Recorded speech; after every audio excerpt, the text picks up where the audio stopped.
Nixella was known across the Galactic Federation as the best diplomat from the Centauri species. Her skin shone like platinum, with light patterns that changed with her feelings. She had learned to control these patterns during important meetings. For 200 years, she had served her people with great skill and dedication. Everyone also knew something else about her. She always said no when someone tried to court her. The Centauri usually formed lifelong bonds with partners, but Nixella had turned down countless suitors from her own kind and many other compatible species in the galaxy. Some people whispered that her work had taken over her life. Others said her standards were too high. The truth was much simpler. She had never felt that special connection that her people described as necessary for a true partnership, until now. The Federation Council had assigned her to work with the new human ambassador, Jack Reynolds. Humans were newcomers to space politics, having developed faster-than-light travel only 50 years ago, but they had quickly become valuable allies. She first met Jack in the Crystal Gardens of New Geneva Station. She expected to find another ambitious diplomat trying to impress her with knowledge of Centauri customs.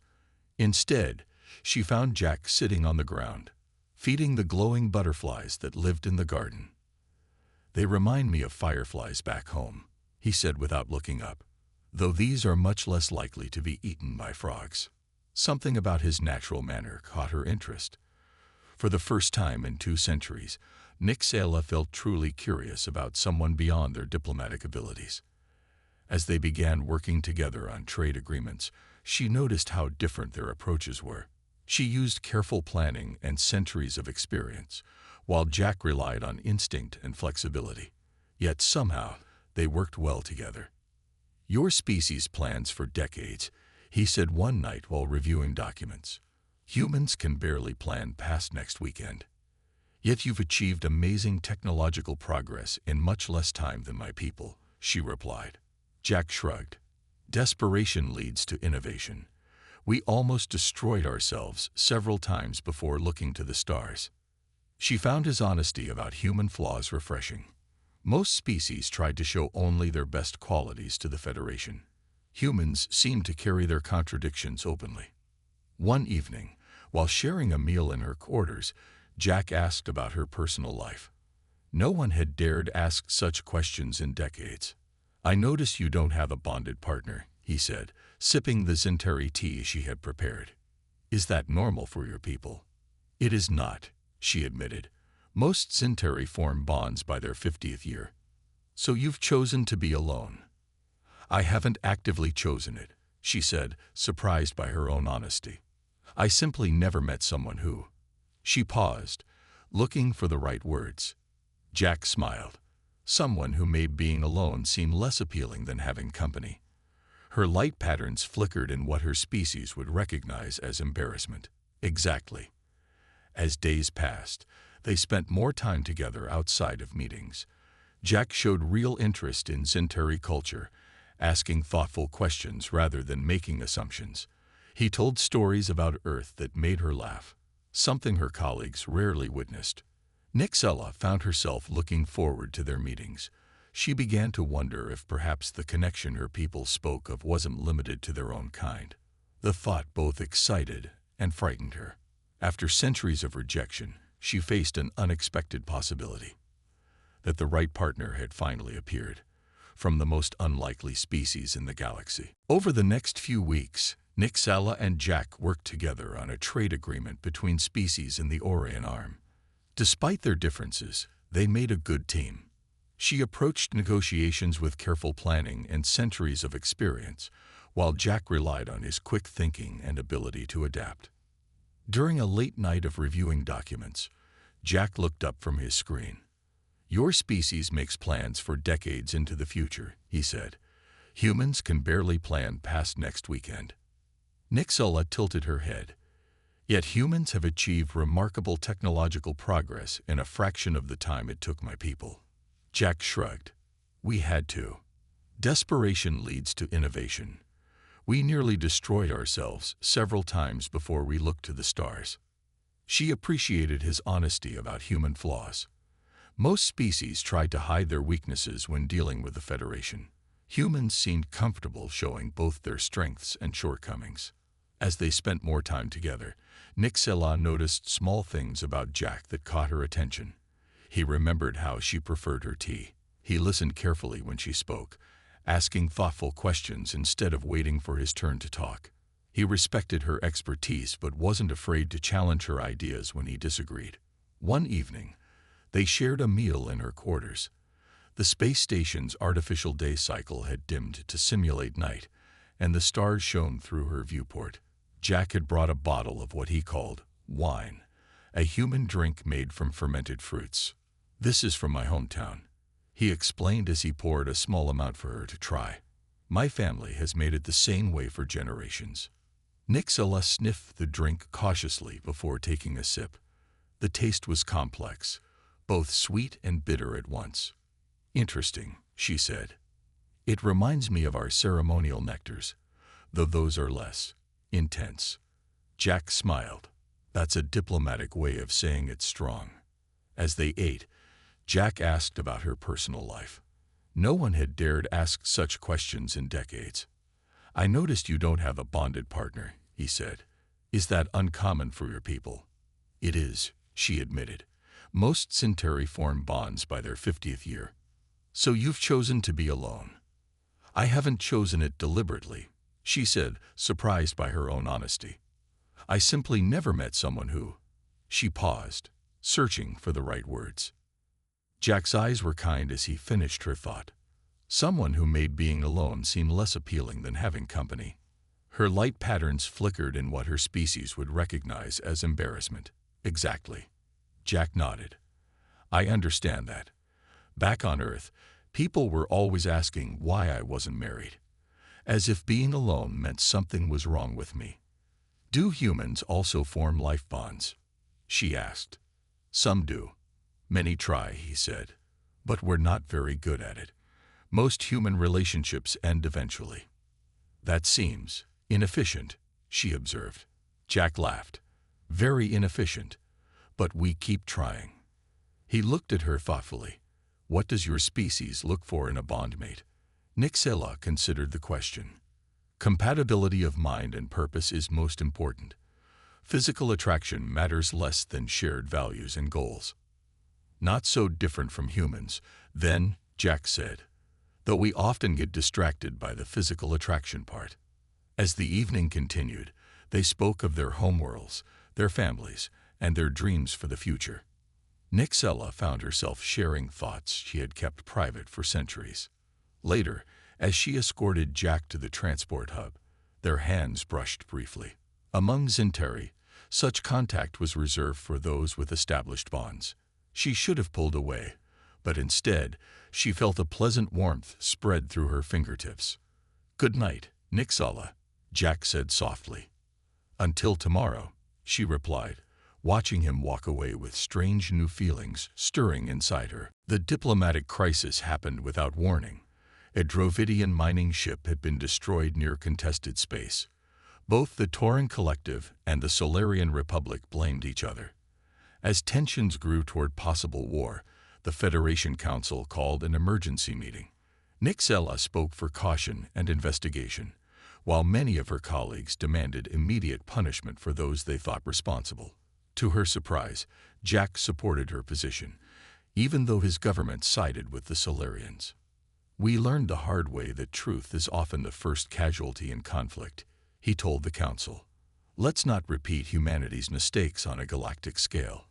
When the meeting ended without a decision, they went to a quiet observation deck overlooking the station's docking bays. "I didn't expect your support," she admitted. "Your government agrees with the Solarians." Jack leaned against the railing. "Sometimes the right diplomatic move isn't the right moral move. I can always find another job if needed." "You would risk your position for what you believe is right, wouldn't you?" Before she could answer, Jack's communication device signaled. "Ambassador Reynolds," he answered, his face growing serious. "When? Are you certain?" He ended the call and turned to her. "I need your help. I've received intelligence that neither the Taurans nor the Solarians destroyed the Drovidian ship.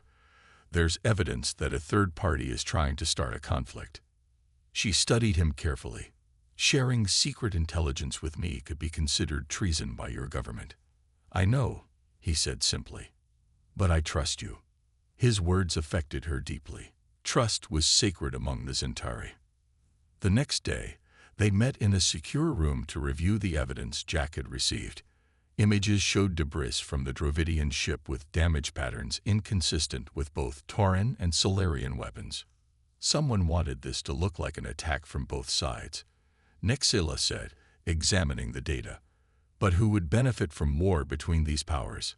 Someone who profits from chaos, Jack suggested, or someone who fears their combined strength. As they worked through the night, Nixila noticed how naturally they complemented each other. Where she analyzed patterns and historical precedents, Jack saw emotional motivations and hidden agendas. Together, they formed a more complete picture than either could alone. We need to investigate further, Jack said as station morning approached. But we can't use official channels. Too many people could be involved. What do you suggest? Jack's eyes met hers. We go ourselves, off the record. That would violate numerous protocols, she said, though not in refusal. I know. His voice was quiet but determined. But if we're right, millions of lives are at stake. Nixila considered the implications. In 2 centuries of diplomatic service, she had never broken protocol. Her record was perfect. What Jack suggested could end both their careers. Yet as she looked at him, she realized something had changed in her priorities. The Centauri valued order and procedure above almost all else. But now, the thought of standing aside while innocents suffered felt wrong. Very well, she agreed. How do we proceed? Relief flooded Jack's face. I have contacts in the station's lower levels who might have information. We'll need to go there tonight. As she prepared to leave, Jack touched her arm lightly. Thank you for trusting me. The touch sent unexpected warmth through her body. Her skin glowed briefly with patterns that, had Jack understood them, would have revealed emotion she hadn't felt in centuries. We are partners in this, she said, steadying her voice. Where you go, I will go. As they made plans to venture into the station's shadowy underworld, Nixila realized this crisis had pushed her relationship with Jack beyond professional boundaries. The question was how far beyond she was willing to go. Their investigation led them to the lower levels of the station, areas that diplomats rarely visited. Jack moved through these spaces with surprising ease, navigating through the crowded halls filled with merchants, workers, and less respectable characters who kept the station running. Nixila stayed close behind him, drawing curious glances from the diverse crowd. Few Centauri ever ventured to these levels. How do you know your way around here so well? She asked as Jack guided her through a maze of narrow corridors. I believe in knowing all parts of a place, not just the polished upper levels, he replied. You learn more about a station from its maintenance workers than its administrators. They stopped at a small shop with a flickering sign that read Olivia's Tech Repairs. The inside was cluttered with parts from various technologies across the galaxy. A human woman with metallic implants along her left temple looked up from her workbench. Her eyes widened at the sight of them. Jack Reynolds, she said with a surprised smile. What brings a fancy ambassador down to my humble shop? Hello, Olivia, Jack said warmly. We need information, and you're the best at finding things others can't. Olivia's eyes shifted to Nixila. A Centauri diplomat in my shop. Now, I've seen everything. Nixila studied the woman carefully. Jack had never mentioned connections to people in the station's shadow economy. We need to know who might have attacked a Dravidian mining vessel and made it look like both the Taurans and Solarians were responsible, Jack explained. Olivia's expression grew serious. That kind of information is expensive. Name your price, Nixila said before Jack could respond. After negotiating payment, Olivia revealed that several mercenary ships had been spotted near an abandoned mining platform in the outer system 3 days before the attack. My sources say they were hired through multiple layers of middlemen, Olivia explained. Whoever's behind this doesn't want to be found. She sold them coordinates for the abandoned platform. If you're looking for evidence, start there. But be careful. These people kill to keep secrets. As they left the shop, Nixella gave Jack a questioning look. You never mentioned your connections to information brokers. There are many things about me you don't know yet, he replied with a slight smile. Just as I'm sure there are many things about you I have yet to discover. They requisitioned a small diplomatic shuttle, officially logging their trip as a cultural exchange visit to a nearby Federation outpost. Once they were away from the station, Jack revealed another surprise. He took control of the shuttle with expert skill. I wasn't always a diplomat, he explained, navigating through a dense asteroid field to avoid detection. I started in the Earth Space Corps, ran humanitarian missions mostly. Nixella watched his confident handling of the controls. You continue to reveal unexpected sides of yourself, Jack Reynolds. He glanced at her with a smile. If I became predictable, you might get bored with me. The comment caused a ripple of light across her skin that she couldn't fully control. As they approached the coordinates, they saw the abandoned mining platform orbiting a small, lifeless moon. The structure looked dark and empty, but their sensors detected minimal power readings. Someone's been here recently, Jack said, checking the scanner. We'll need to be careful. He skillfully docked their shuttle at a secondary port to avoid detection. As they prepared to board the platform, Jack handed Nixella a small weapon. Do you know how to use this? He asked. She took the device, examining it briefly. I have received combat training, though I've never needed to use it in my diplomatic career. Jack nodded. Let's hope today isn't the first time for either of us. As they put on their environmental suits and prepared to enter the abandoned platform, Nixella realized how far she had stepped outside her normal life. 2 weeks ago, she would never have imagined herself on a secret mission with a human, investigating a conspiracy that threatened galactic peace.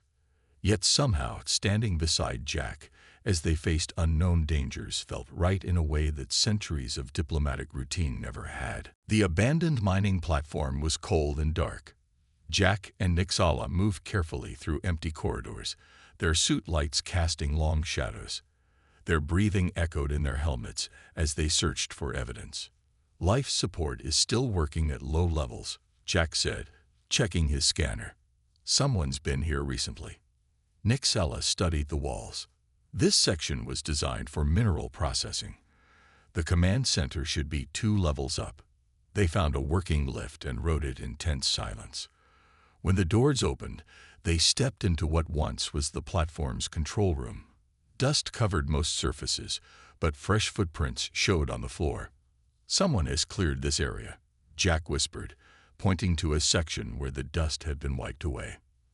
They moved to the spot, and Jack ran his hands along the wall. There's a seam here. He pressed firmly, and a hidden panel slid open, revealing a sophisticated communications array. This is military-grade equipment, Nixella said, examining the technology. Very advanced. Jack connected a small device to the system. I'm downloading their communications history. His face grew serious as he read the incoming data. Nixella, this is Federation military equipment, specifically designed for human vessels. She moved closer to see the screen. Elements within your military could be behind this. It looks that way, he said grimly. But they're not working alone. There are communications with officials from at least 3 other Federation species. Before they could download all the evidence, warning alarms suddenly blared throughout the platform. Red emergency lights flashed, and metal barriers began dropping from the ceiling. We've triggered a security system, Jack shouted over the noise. They ran for the exit, but a heavy barrier slammed down between them, cutting them off from each other. Jack, Nixella called through the barrier. I'm okay. His voice came through her suit's communication system. But we have a bigger problem. There are multiple ships approaching. We've been discovered. She checked her scanner. 3 vessels, heavily armed. We need to split up and get this evidence out, Jack said. One of us needs to make it back to the Federation with the data. Unacceptable, she responded firmly. We leave together. There's no time, he insisted. Take the shuttle. I'll use the escape pods. Meet at these coordinates. A location appeared on her suit display. A remote outpost controlled by a neutral species. Jack, I cannot. Trust me, he interrupted. Like I trust you. Go. She hesitated, torn between her growing feelings for Jack and the importance of their mission. If both were captured, their evidence would be lost. I will see you at the coordinates, she finally said. Do not be late. I wouldn't dare keep you waiting, he replied, his voice lighter despite the danger. They separated, each taking different routes through the platform. Nixela moved swiftly back to their shuttle, encountering no resistance. As she prepared for launch, she realized this was likely part of the pursuers' plan. Let one escape to follow later. She activated the shuttle systems, but left the engines cold. Then she did something unexpected. She programmed the shuttle's escape pod to launch with a heat signature matching her own species. The small pod shot away from the platform. As predicted, two of the approaching ships changed course to follow the pod. Nixala waited until they were committed to the pursuit, then powered up the shuttle and slipped away in the opposite direction. She set course for the escape pod bay where Jack would be, hoping to extract him before the remaining enemy vessel realized her deception. As she piloted the shuttle around the dark side of the platform, she saw a small pod eject. Her scanner confirmed a human life sign aboard. Jack, I'm approaching your position, she called through the communication channel. No response came. She maneuvered closer, scanning the pod. The life signs were weak but stable. Jack was alive, but injured or unconscious. As she prepared to dock with the escape pod, the third enemy ship appeared, weapons charging. Nixela faced a critical decision: complete the docking and risk being destroyed, or evade and leave Jack behind. In that moment, she realized how deeply she cared for the human who had changed her life in just a few short weeks. The thought of abandoning him was unbearable. She locked onto the escape pod and accelerated toward it, even as the enemy ship fired its first warning shot across her bow. Nixela's shuttle shook as the enemy ship fired another warning shot. She ignored it, focusing entirely on reaching Jack's escape pod. Her hands moved quickly over the controls, calculating the exact approach needed to grab the pod without slowing down. This violates at least 7 safety protocols, she muttered to herself, something she had picked up from Jack. The enemy ship fired again, this time hitting her shuttle's rear shields. Warning lights flashed across her control panel. She had only seconds before they would target her engines. With perfect timing, Nixela activated the emergency docking clamps.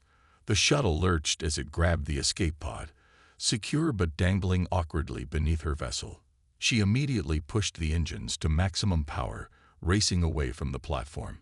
The enemy ship followed. It was larger and better armed, but Nixela had one advantage. She knew this sector better than most. She headed straight for a dense asteroid field that most pilots avoided. Let's see how badly you want to catch us, she said, diving into the spinning rocks.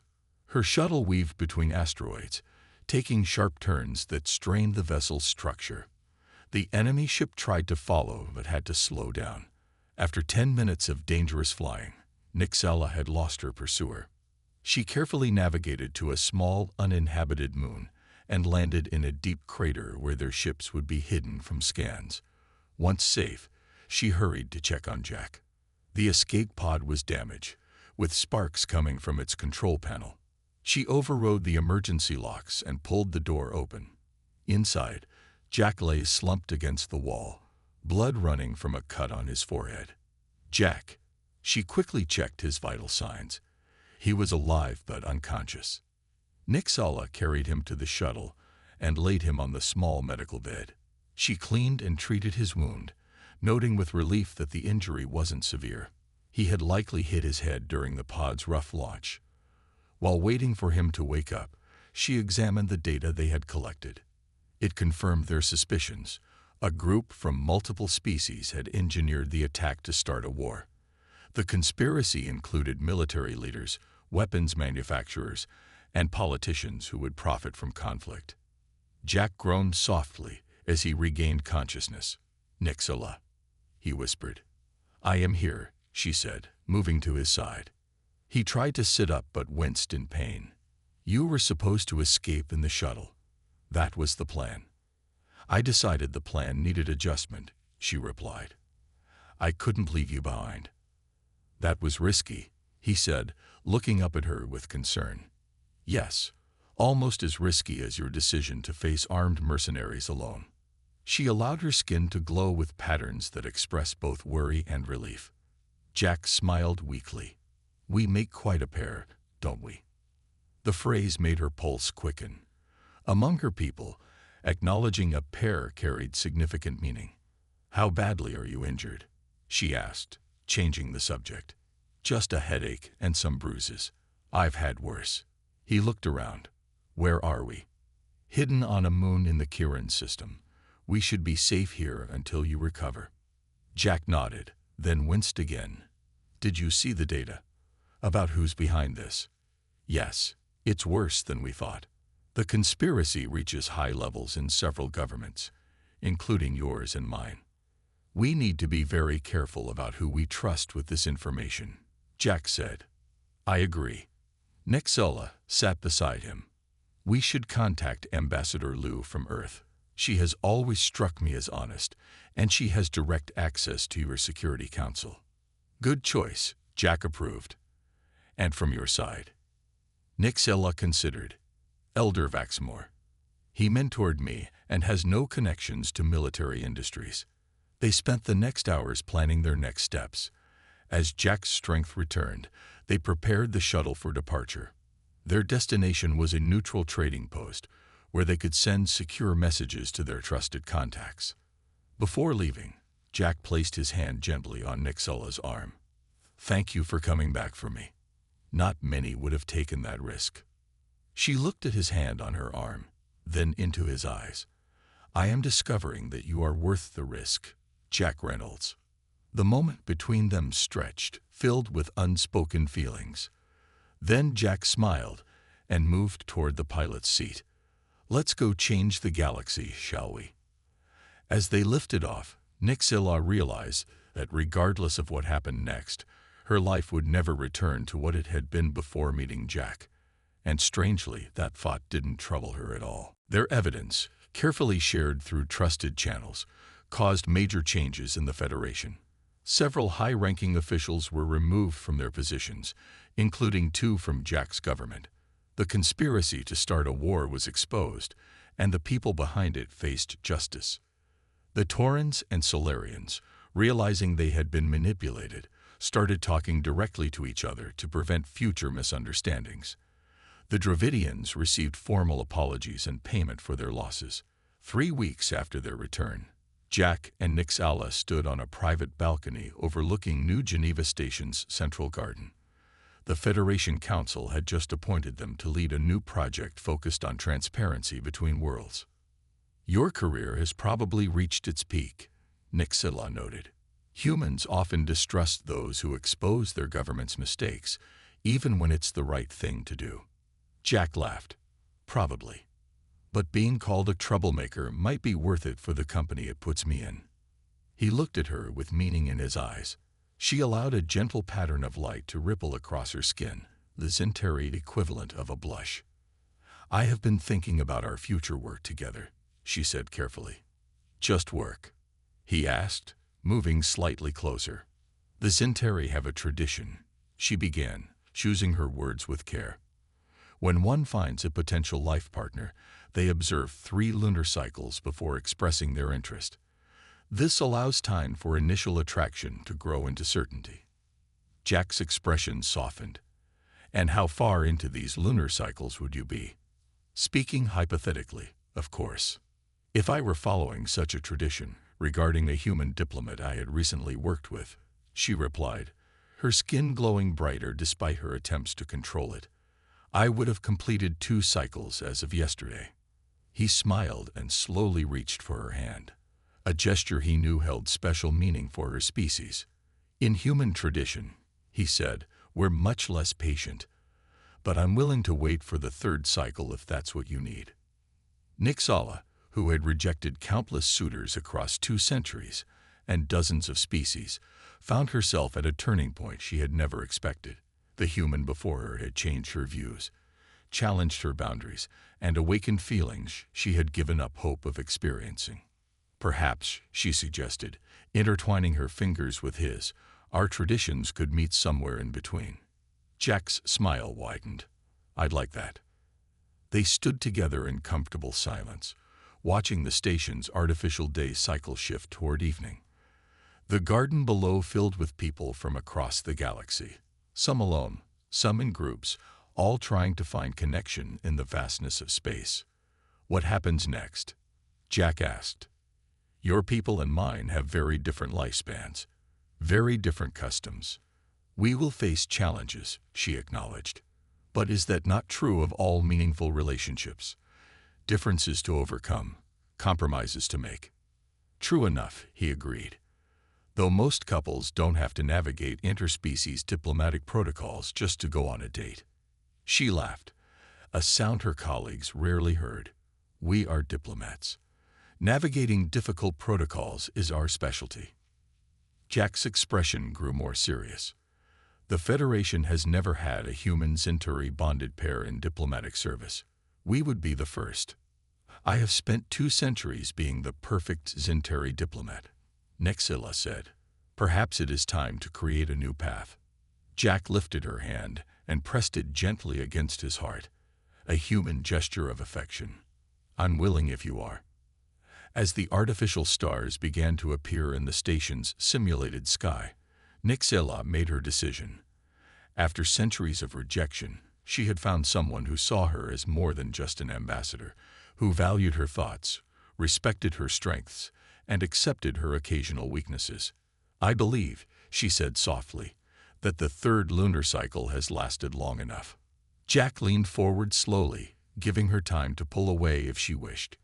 Instead, she moved to meet him, experiencing her first human kiss as the stars shone above them. Two beings from worlds light years apart had found in each other something that transcended their differences, a connection built on trust, respect, and the courage to choose a path no one had walked before.